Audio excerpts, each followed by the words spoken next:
за акция? Кто участвует, какие страны не участвуют? Или это только Россия? «Часть земли» – это международная акция, в которой, по нашим оценкам, в 2011 году примут участие около миллиарда людей по всему миру.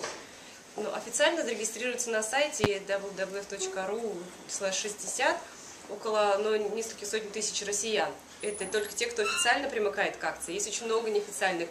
И это администрации городов, это администрация субъектов, обычные люди, НПО, это какие-то инициативные личности, инициативные группы.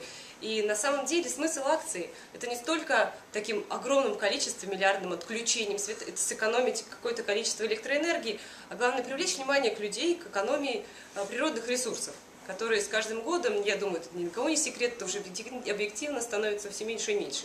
Ведь каждый день, открывая кран или вдыхая воздух, мы не задумываемся о том, что рано или поздно его может просто не быть. То есть мы начнем покупать воду, начнем покупать свет, тепло и уют. И «Час земли» – это такая возможность подарить Земле подарок на 1 час. Ведь более 9000 часов в год Земля дарит нам уют, тепло, свет, воздух и вообще возможность жить. Поэтому этот час просто задуматься о том, насколько человек влияет в глобальном смысле на природу, и подумать о том, что может сделать каждый для того, чтобы остановить деградацию нашей планеты и оставить своим детям здоровую, чистую, зеленую землю. Вот смотрите.